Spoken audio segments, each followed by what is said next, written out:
Muy buenos días, teacher. Espero se encuentre muy bien. Yo soy Natalia Recinos y hoy le voy a presentar mi proyecto de física fundamental, que sería el labbook. Así que lo primero que haré será mostrarle mi labbook. En mi caso, esta sería la parte de afuera de mi labbook. Y cuando lo abrimos, podemos ver todos los temas. Tenemos física y magnitudes escalares y vectoriales, tenemos equivalencias, tenemos componentes de un vector, tenemos magnitud de vectores, vectores en representación gráfica, suma de vectores y vectores con puntos cardinales. Entonces, seguidamente voy a explicar cada tema. Muy bien, como primera parte de mi labbook tenemos la física. La física es la ciencia que estudia fenómenos físicos. Dentro de la ciencia tenemos la cinemática, que representa al movimiento. Y en el movimiento tenemos las magnitudes escalares y vectoriales. Las magnitudes escalares son las de medición. En ellas podemos medir cosas como la distancia, el tiempo o la rapidez. Y las magnitudes vectoriales son las que utilizan los vectores como marco de referencia, y en estas podemos ver cosas como el desplazamiento, la velocidad, la aceleración y la gravedad. Muy bien, hablando más a profundidad de las magnitudes escalares, son las que expresan un valor y están acompañadas de una unidad de medida. Por ejemplo, una magnitud podría ser la longitud, la masa o el tiempo, y una unidad podría ser el metro, las libras o los segundos. Muy bien, en las magnitudes vectoriales tenemos que estas expresan, además de un valor, también una dirección. Y en sus magnitudes podemos tener cosas como sería el desplazamiento y la velocidad. Y en su valor podemos tener cosas como sería el metro o el metro sobre segundo. Muy bien. En física también tenemos que nosotros utilizamos la tabla del sistema internacional y la del sistema británico. En esta se expresa una magnitud o dimensión, tal sería la longitud, el tiempo, la masa, la temperatura o ángulos. Y algunas diferencias entre el sistema internacional y el sistema británico podría ser que en el internacional utilizamos el metro y en el sistema británico utilizamos pulgadas, que en el sistema internacional utilizamos kilogramos y libras. Podemos aquí observar las diferencias entre estos dos. En física fundamental, en esta unidad también aprendimos acerca de las equivalencias. En las equivalencias tenemos muchas tablas, las cuales nos pueden revelar que un metro equivale a 100 centímetros, que un kilómetro equivale a 1000 metros, que un pie equivale a 30,48 centímetros. También podemos observar las conversiones de tiempo, que serían estas, con ejemplos como que 60 segundos equivale a un minuto, que 7 días a una semana y 52 semanas a un año.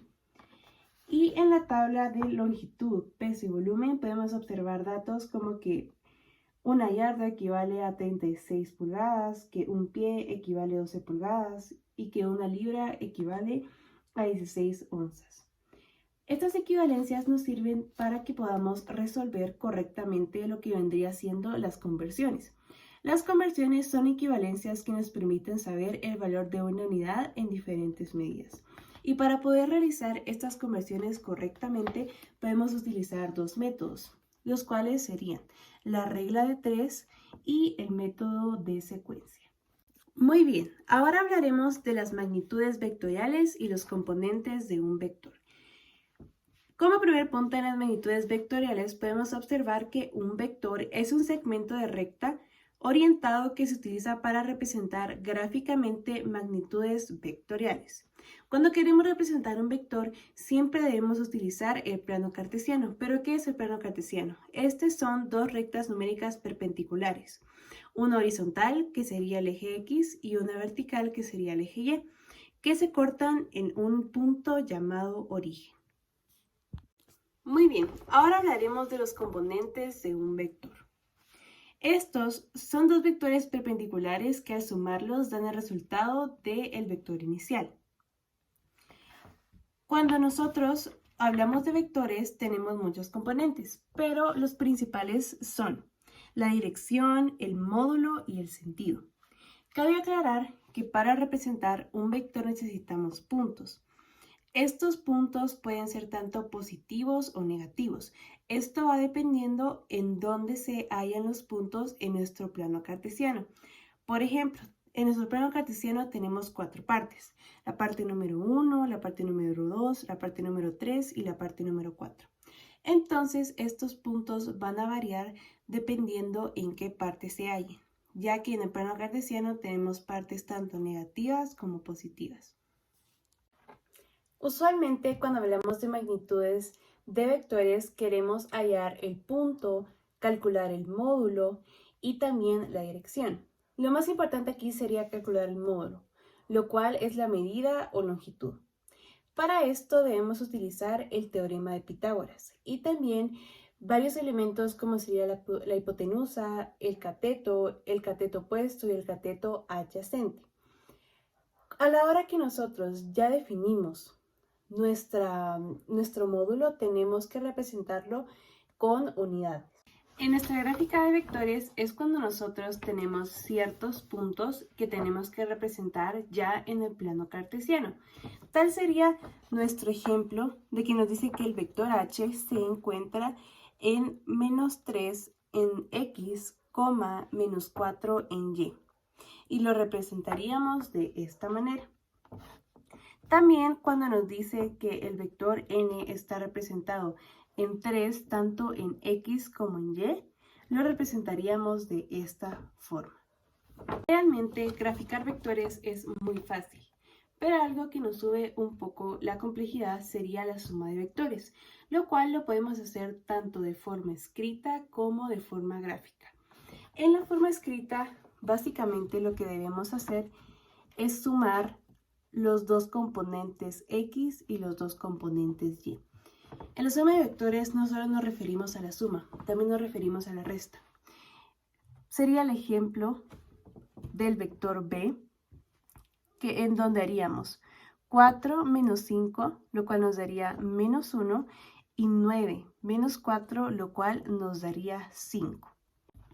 En la suma de vectores de forma gráfica, lo que debemos hacer es de que, por ejemplo, si a nosotros nos dan dos vectores, debemos representar nuestro primer vector desde el punto de origen del plano cartesiano. Luego debemos comenzar nuestro segundo vector desde el sentido del primer vector. Este segundo vector sabremos cómo posicionarlo de acuerdo a sus componentes. Si son menos o son más, si son X o son Y, con esos datos sabremos cómo posicionarlo de una forma correcta. Luego de que tengamos, en este caso, que solo serían dos vectores, el espacio que nos queda entre un vector y otro sería el resultado de su suma. Como último tema tenemos los vectores con puntos cardinales. Valga la redundancia, los vectores con puntos cardinales son vectores en los cuales utilizamos el norte, el noroeste, el este, el sureste, el sur, el suroeste, el oeste y el noroeste.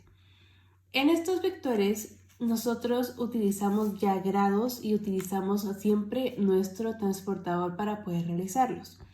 Por ejemplo, en este caso en el vector B nos piden 30 metros del sur, 45 grados al este. Para poder representar este vector debemos posicionar nuestro transportador donde tiene el 0 en el sur. Sería de esta forma. Y medir del sur al este 45 grados. Como vemos, sí cumple con los 45 grados.